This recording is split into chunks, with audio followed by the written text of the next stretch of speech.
ดีบ่เมื่อคืนนี่โดยพันนี่ใดเกาะพันมีคนฮักคนแพงนี่แหละพันเลยพันว่าพันมีมีผัวใหม่ว้าวว้าวเบิ่งไงคมเห็ดเนาะชักบาดเฉียวซ้ำใดจะสีไปก่อนเบิ่งด้วยเด้อ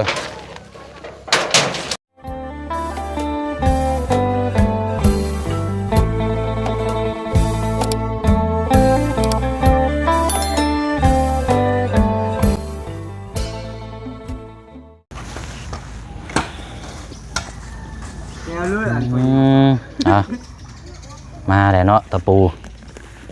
สิบบ่อนไม่ต้องเกิงโอ้10บ่คือ8ตะปู10 8หมดแล้วยังตะปูหักเดี๋ยวตะปู10เนาะโดยตะปู10ก็ได้อยู่ดอกเนาะโดยเอาพี่น้องเนาะก็มาต่อกันในช่องของทางบ่เสียงเนาะพี่น้องเนาะคลิปที่แล้วก็เฮาเบิ่งน้ำกันในช่องของทางพ่อน้องเปียวมาติดตามเบิ่งน้ำกันอีกก็นี่แหละพี่น้องพังรักแล้วเนาะโอ้เนาะทั้งง่ายเพิ่นนี่ก็ดีได้พี่น้องถือว่าเป็นกันชื่อว่ากับโมเมนต์ครอบครัวกับแม่นแต่ว่าอยากซอยกันเนาะเอาไปพี่น้องคนแต่ละคนชื่อเสียสละมาเวลามาซอยเช่นนี้ก็ยากอันนี้เราบ่ได้จ้างบ่ได้หยังเนาะตั้งมาซอยแต่ว่าอยู่ที่เฮาว่าสิให้น้ำใจเราแหละพี่น้องเนาะกันสิบอกกันพอได้ไหวมองถ้วยบ่วงคุทางกระมังเนี่ยอยู่ในกินกันสิบอกกับผ้าฝนตกมากระสีต่อเกยออกมาแบบคือกระเทิบมาแล้วพี่น้องกำลังเริ่มอยู่เนาะทางบ่เสียงก็เอาเงินในทางแม่น้องเอิงไปซื้อตะปูแล้วก็ทางอันก่อนหน้าก็ซื้อผ้าบัดใหม่เรานะพี่น้องเนาะเอาเด้อเนาะพี่น้องสบายดีและสวัสดีพ่อแม่พี่น้อง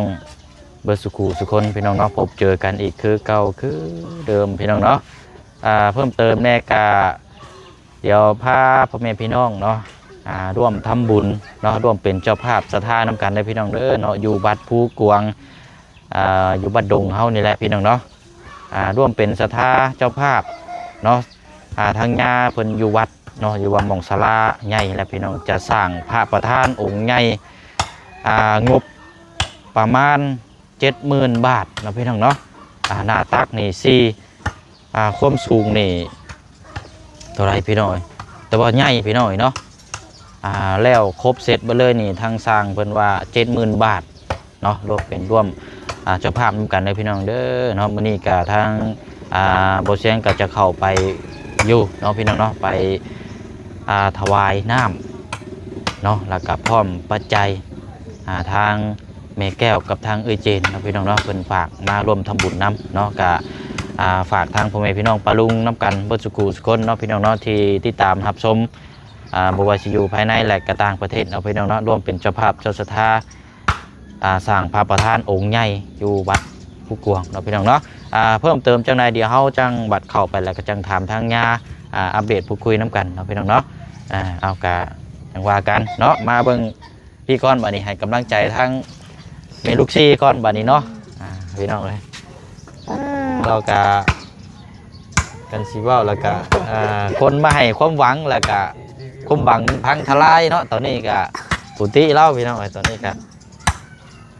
มีแต่ว่าสู่ต่อไปบัดนี้หาอยู่หากินนั่นแหละทางเฮาก็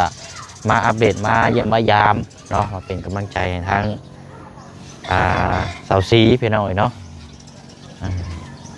กินแล้วบ่เขายังจังน้อยบ่เดี๋ยว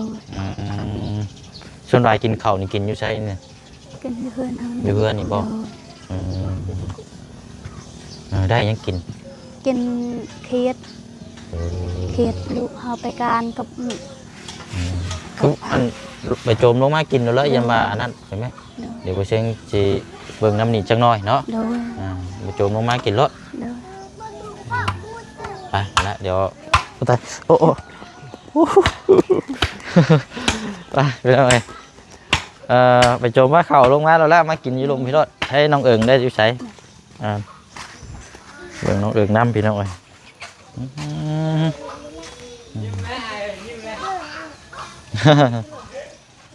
đau chả đau เนาะ จะเดา เอากระตูบหน่อย ừ. นี่แหละพี่น้อยเห็นราคาโอ้ยเนาะจากคนที่เคยอยู่เฮือนซ่านหลังใหญ่ประมาณนั้นแหละพี่น้อยแต่ว่าอยู่กับผัวก่อนหน้าเนาะแต่ว่าชีวิตแคล้วคลาดผิดพลาดจากทางครอบครัวต่างคนต่างแยกแล้วก็บ่ได้อยู่บ้านพี่น้องเนาะหอบลูกหอบเต้าหนีกันมาอึกกระทึกอึกขนองเอาชีวิตเกือบบ่รอดคันสิว่ากันเนาะก็เลยมาอยู่น้ำอ้ายระยะหนึ่งแต่ผิดกันกับอ้ายบ่ให้อยู่แล้วก็เว้าควมกันครั้งแรกแล้วก็มาปลุกกระตูบอยู่นี้บัดนี้พี่น้อยมาพักใส่มาพักพิงอยู่นี่แหละเนาะเอาเบิ่งน้ำกันพี่น้อยทางอ้ายเพิ่นก็เฮ็ดโอ้เนาะกำลังเกียนเนาะอ้ายเนาะกำลังเกียนไม้เกียนตอก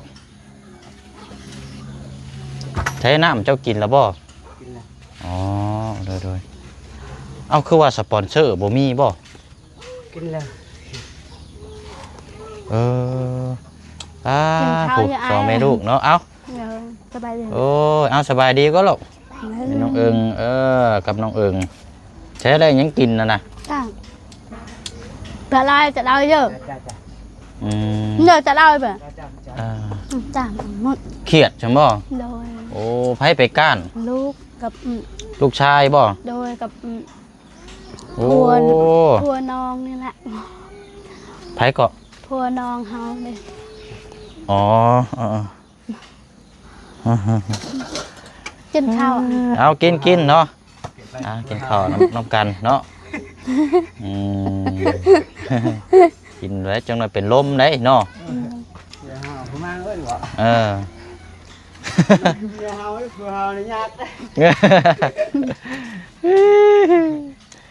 ่งได้เนาะอ้ายเนาะมากินเอากิน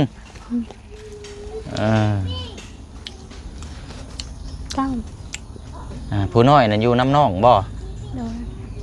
อยู่น้ำน้องสาวเนาะลูกเจ้าผู้น้อยนะเนาะ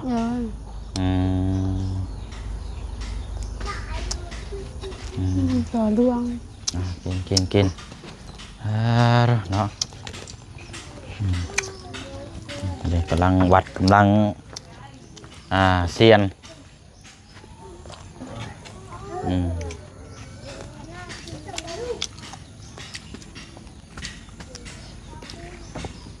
โอ้มื้อนี้ก็ถือว่าผ้าผลนี่เป็นใจอยู่ได้นี่เนาะ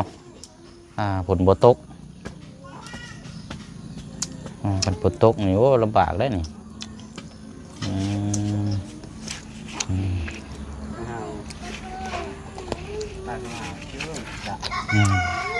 ตะปูเฮาพอดีอยู่เนาะอ้ายเนาะก้อนตีมีอยู่เนาะนี่แหละตอกใส่ค้อนนี้แหละก็พอได้อันนี้ดึงลงไปนี่นะเดี๋ยวเรา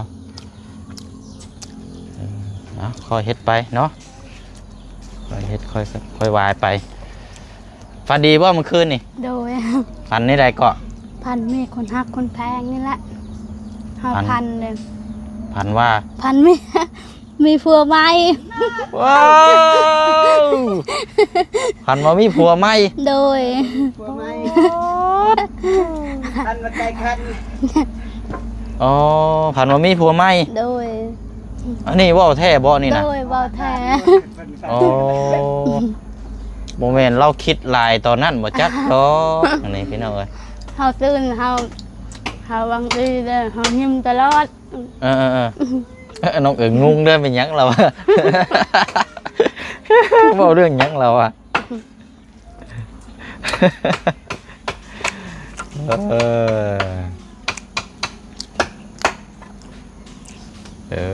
ฝันว่าได้ผัวใหม่เนาะโอ้ยพี่น้องเอ้ยเนาะโมเมนต์เราคิดลายอันบ่เชียงมาแจ้งมื้อนั้นบ่จักดอกอันนี้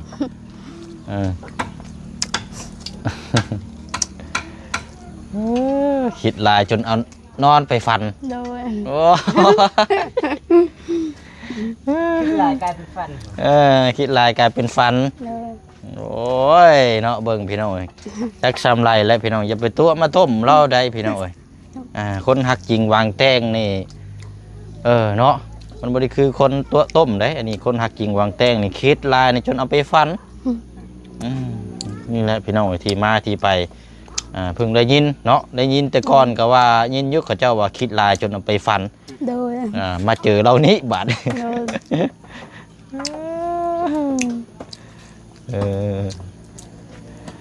เอาได้แซ่บๆเนาะกินข้าวกินน้ำเดียวเบิ่งน้ำกันตัวนี้แล้วพี่น้อยเนาะน้ำกันอีก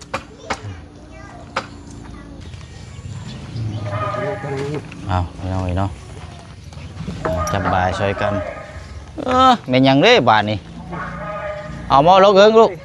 เอาหม้อซาลาเปา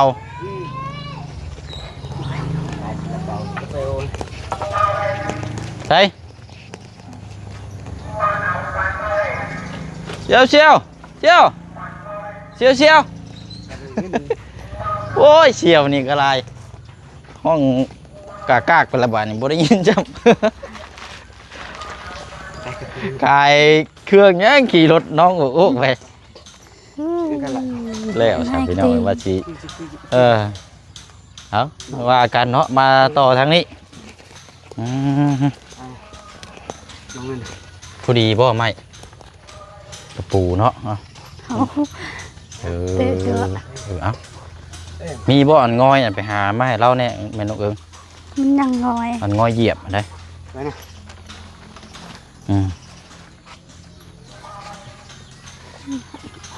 เห็นอ๋อทั่วเอากินมาเลยบ่นะโอ้โหดีนี่เอาได้ดอกเจ้าหน่ะให้ผู้ชายช้าเห็ดเห็ดเลยเอาเบิ่งมุมภาพอันนี้ไปหน่อยเนาะคนเป็นไงเอาจับเนาะแค่เบิ่งเด้อเอาสิจับให้เรียบร้อยบัดนี้เบิ่งเด้อมันสิพลิกอยู่อ่ะ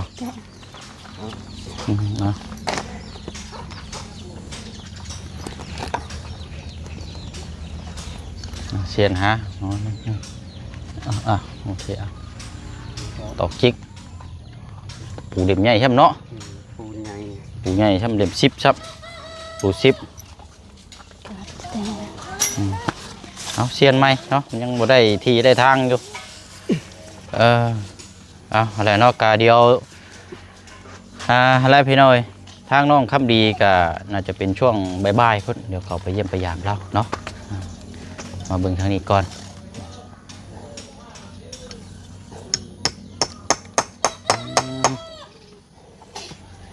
มาต่อก่อนเนาะจะง่ายต่อใครดอกไม้มันไม่ริบเนาะ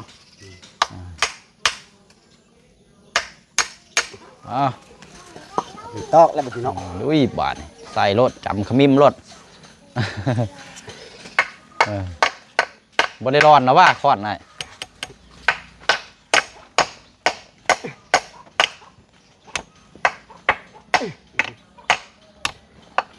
ว่าวันให้ตะปูกันเนาะมันนอนตะปูกูถือตอกมันก็เสียงเอ้ยกูถือระบบเล็ดพอมันบวกกับตะปูมันก็อ่อนแน่นี่นะตะปูแบบของอ่อนพดของแล้วมันเชื่อกัน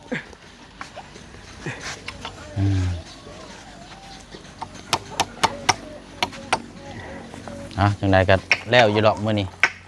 หมดแล้วช่วงนี้ก็เป็นช่วงระยะเวลาถัดไปพุ่นละค่อยเฮ็ดไป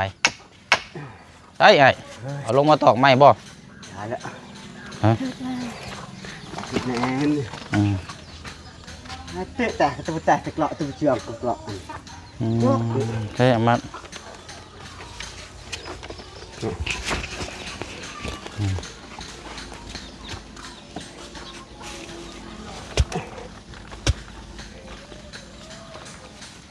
ยับออกดูด้วยดิน้อยด้วยยับไปดินดูด้วยมันจะถือด้วยมาเที่ยงัดมันถือแต่ก็เปเกาะเปเกาะใช่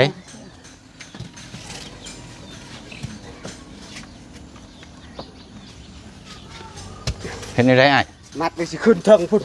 เจ้าจะขึ้นนั่งบ่น่ะ ขึ้นนั่งอย่ามันลบ ขึ้นนั่งตอกบ่ นั่งตอกสบายมันจะง่ายนิดนึง โอ้ ไม่ได้ขับเลยถึงนั่น มันบ่ฮักบ่ ขับมันจะง่ายเห็นขึ้นเลยจังหน่อยนี่เบิ่งอยู่ท้องเลย บ่อยากเห็นคนปีนท้องนี่มื้อนี้เนาะกันว่าสิตอกเอามาตอกตัวนี้ก่อนไปยัง แม่นล่ะ มาเพิ่งฮะ เนี่ยคือเจ้าตา จับเด้อจับเด้อ อะไรตะเปิดแต่อย่างที่นี่ก็แดนจังไงล่ะ เออ ทางนี้มันตาม เกือบใส่ตากัน นี่ก็แดน เนาะนี่ก็จะราพี่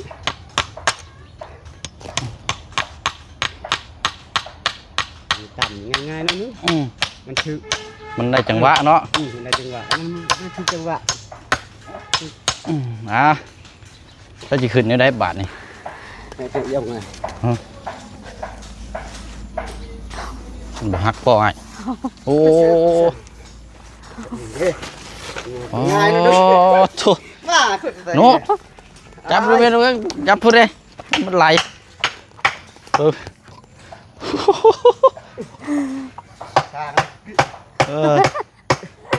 อ้เบิ่งไงคมเห็ดเนาะจักบาดเฉียวซ้ำใดเอา ตะดับ จับซะอีกโอ้โหเห็นแล้วนี่แหละคนเห็ดวันนี้ตัวนี้ตอกเลยแล้วไอ้เนาะจับจังเลยลงมาทีเดียวเนาะอันไม่นึกว่ามาอยู่หันตัวนั้นนะตัวนี้บ่ไอ้ตัวนี้บ่ เตะง่ายจริงลงร้อน ใช่บ่ ง่ายไปง่ายไปแล้ว จะจับใส่รถ เจ้าเลยพวกเจ้า เอาสิจับให้เอา แต่ตาเปล่าตึ๊บเนื้อเนื้อ งับมองน้องลูกงับมาก่อนกูไปเดินพุ่งก่อนก็ได้ เนื้อทายเชื่อเจ้านั่น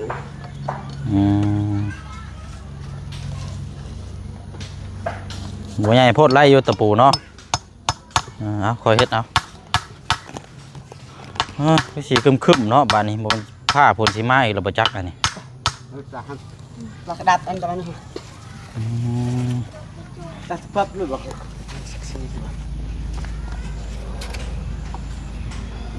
ตะเปลือกก็เปลือกอารวง แล้วตอกใช้ได้รถจับใช้ได้รถบ่เป็นยังหรอก การทำงาน เอา ฝากให้ดูไปดู พอดีบ่เบิ่งดูเมนูบุสูงพอดีเนาะ เดี๋ยว ไปได้ไหมหนู เอาได้แล้วเอาเลย แปะเลยพอดีตัวเมื่อยสั่งเลยก็เมื่อยตัวชุดนั้นนะ เอาตรวจเลยเด้อโอเคเอา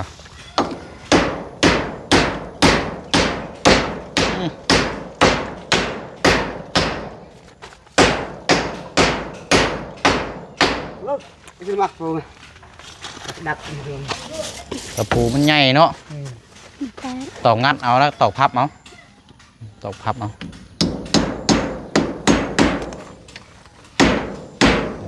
พ่อพับเอาพับเลยพับขึ้นได้แล้วหาแหนนี่ดอก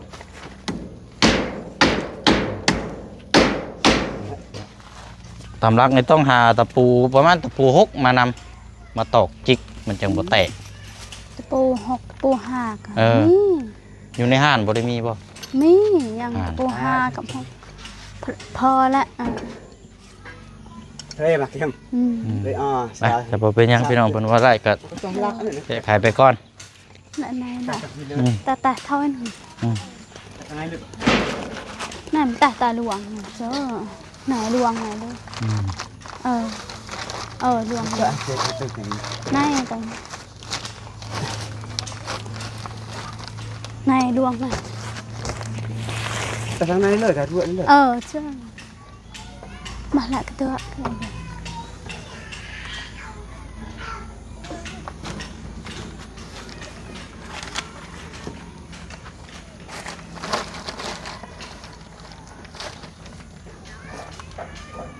ป็น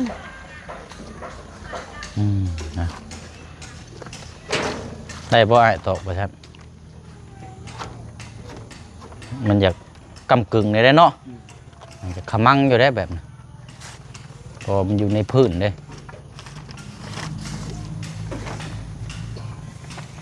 นี่ปูหนังแต่คือไง หนูพูดหน่อยแต่ไหนไหน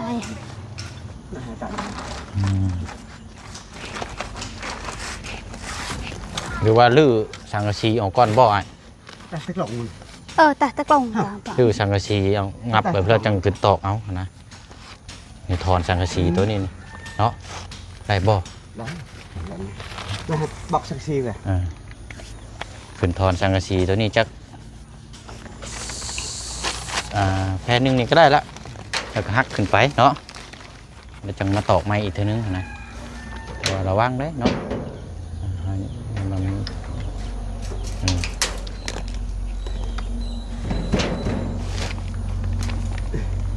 มันแน่นเลยเนาะ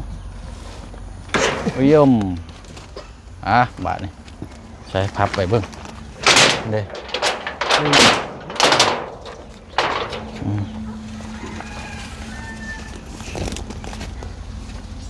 ชูหลังเอี้ยน ต่ออีกอีกตัวหนึ่งบ่ เอาไอ้ โอ้อันตะปูตัวนั้นน่ะเจ้าพับเขาแน่ฮะในมือเจ้าหัดตอกพับเขาแน่เจ้าน่ะเจ้าสิลงมือจับเลยโอเคนะ ติดจวงฮะ ได้บ่ นายก็เต้นแต่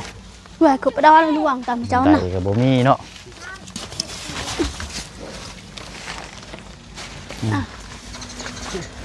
ไม่จอดไปลง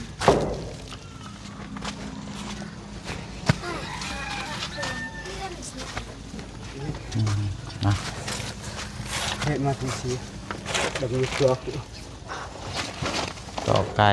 ยไปเอาลองเบิ่งเนาะไปเฮ็ดไป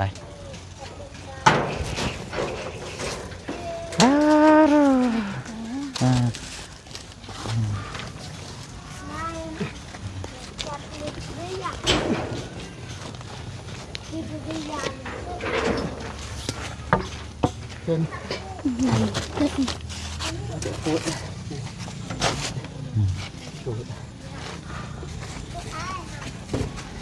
เบิ่งแล้วก็ยังบ่ทันแล้วทันสำเร็จหรอกพี่น้องเนาะน่าจะเป็นอีกช่วงแรงๆพุ่นแหละเนาะน่าจะแล้วอยู่ดอกเนาะ โดย เดี๋ยวคอยเฮ็ดไป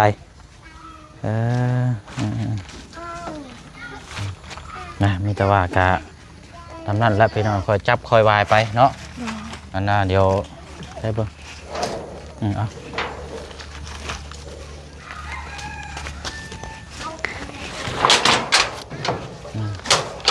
ยังลวกกระทุกอย่างยังลวกในกระทุก ใช้จับ ตาลวกกระทุก จับตัวนี้เนาะ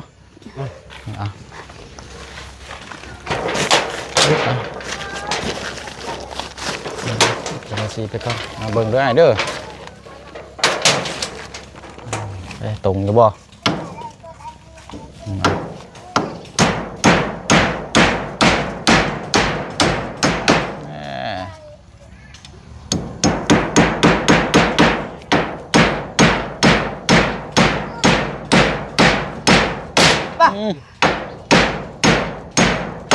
โอเคลงมาบ้านให้ได้ละใช้เอาตัวไรเอาตะปู ได้แล้วเท่านั้นเลย นั ดปูมุกก็ได้สิ เอาตะปูก่อน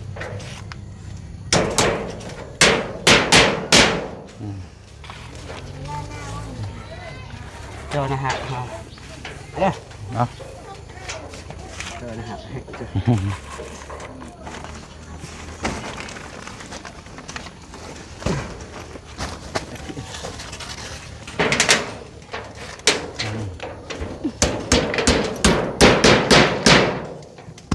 โอเคอะไรละ